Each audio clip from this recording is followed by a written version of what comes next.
সম্প্রতি এক অনুষ্ঠানে শাবনূর শাকিব খান একসাথে গান গাইলেন, সেটা দেখে দর্শকও অনেকে মুগ্ধ হলো। গানটি ছিল আমার হৃদয় একটি আয়না।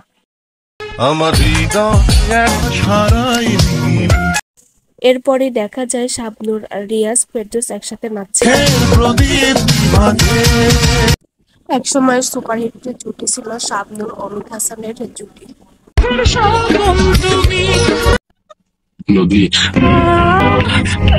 শাকিব খান শাবনূরের জুটি ছিল অসাধারণ। বাপ্পি চৌধুরী গানের সাথে শাবনূর নাচলেন। মৃত্যুর এত বছর পরেও কোটি কোটি মানুষের মনে তিনি বসবাস করছেন। এখনো কোটি কোটি মানুষ তাকে শ্রদ্ধার সাথে স্মরণ করেন, তার জন্মদিনে, তার মৃত্যুদিনে, প্রতিটি মুহূর্তেই তাকে ভালোবেসে স্মরণ করেন।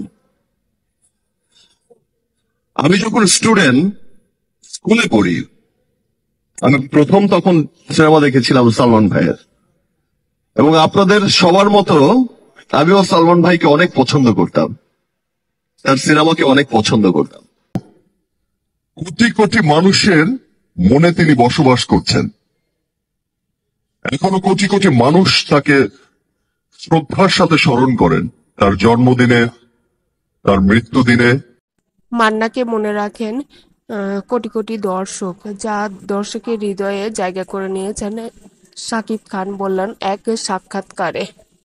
মান্না ও সালমান শাহ উজ্জ্বল নক্ষত্র আমাদের দেশের ছিলেন, একমাত্র সুপারস্টার ছিলেন মান্না ও সালমান শাহ।